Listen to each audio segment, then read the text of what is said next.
Dear God, I pray this message reaches who it needs to reach, transforms their lives rapidly.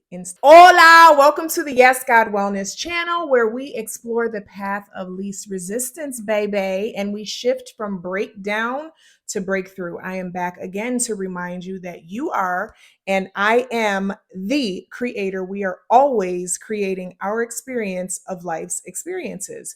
Today, we are going to be talking about how to change your mindset as an air sign. If you're an air sign, that means you're either an Aquarius, a Gemini, or a Libra. By the end of this video, you will have more insight on how to use your specific character traits as a strength to aid you in changing your mindset. Be sure to check out the links below to book a discovery call or a spiritual drive-by session so we can shift you rapidly into creating a more fulfilling, successful, harmonious, and exciting life. If you're new here, my name is Megan. If you're not, welcome back. Yes, God family. I'm here to help you live your best life now. So, how to change your mind as an air sign. First, I want to disclaim and say, please remember that your astrological makeup is made of more than just your sun sign. There are many planets and positions to be considered. So go ahead and check your natal birth chart for insight as to what elements your major planets fall in. This video is intended to provide a fresh new perspective on personal growth and tailored to your elements. So again, we're talking about air signs. Now, air signs, I love y'all. God knows I do. You're very highly intelligent. You like to be in your head a lot. You like to overanalyze. You like to understand things. You like to weigh things out and kind of go back and forth and back and forth.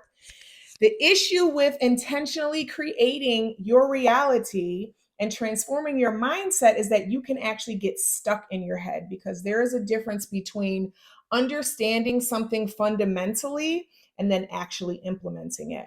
The three main parts of transformation are the awareness of who you are right now and where you're trying to go, the clarity, being clear on, okay, this is the new reality that I want. This is the new person that I must be to experience this new reality. And then the expectation or the experience of, these are the things that I need to change. This is the path of least resistance that I get here. Anyways, that's our framework here at Yes God Wellness that we use. So, air signs, because you're so in your head all the time and you're constantly over analyzing and going back and forth, it can make you a little bit indecisive. And so, really trying to give yourself the time that you need, but really buckle down and make a decision and stick with it. Because the thing is, you can always change it later. Okay. The thing about manifestation is it constantly changes, anyways. Once we have something, we want something new. That's just human nature. So be sure to be clear about exactly what it is that you want. Also, air signs, you can be a little bit detached. Okay. You can be a little bit not in touch with your emotions and not in touch with your feelings. And those happen to be a very, very important part of manifestation. Okay. Being able to feel what feels good to you, being able to actually get in touch with your feelings and your emotions is going to help you navigate and decide, this is the new reality that I want for myself. This is the new version of myself that I want to become, because it's going to make me feel good.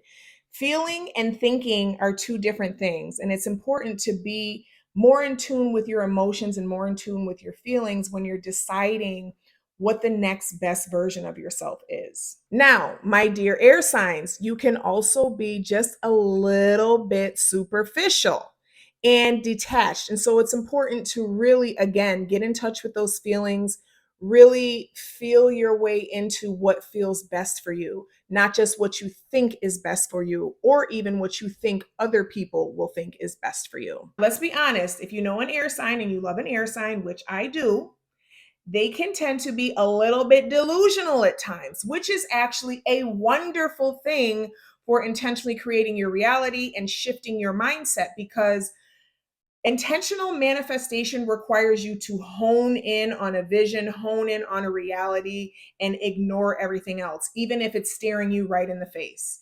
Even if your reality says, this is how it is, this is how that is, that's what the numbers in your bank account are, that's what the numbers on the scale are. Reality creation requires you to ignore all that stuff because we know that the seeds of tomorrow are planted mentally today. So we have to make that resolute decision, and being delusional can be quite helpful, actually, which is something that's very difficult for earth signs to tap into, but we'll make a video about them a little bit later. Yes, God.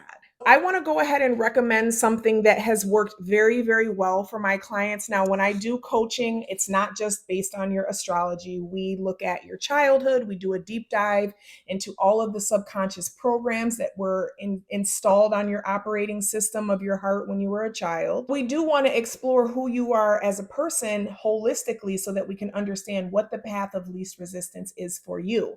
So I will make a general statement and say that air signs movement and music can be super beneficial for you to start bringing some malleability and bringing yourself out of your head, down into your heart, down into your emotions, down into your body, so that you can actually gauge and connect to how this is making me feel.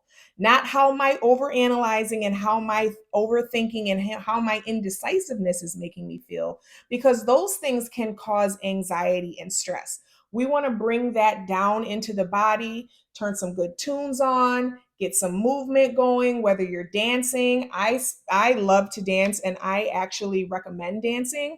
But if it's taking a run, if it's going for a Zumba class, if it's doing some other type of exercise, anything that you enjoy, it will really be helpful for you to get that pent up cerebral energy out, bring it down into your body, bring it into your feelings.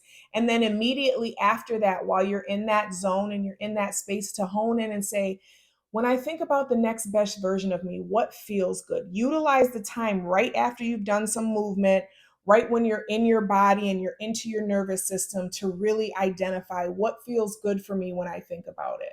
What is the version of me that feels good when I think about it? Once you can really get clear about what it is that you want and desire, it's half the battle. I find with my clients that the one thing that they think they want when we start working together, they discover there's so many other different, it's like opening Pandora's box. Give yourself time and patience while you're exploring what the next best version of yourself is, because the decision about what you want to manifest is actually 80% of the manifestation itself.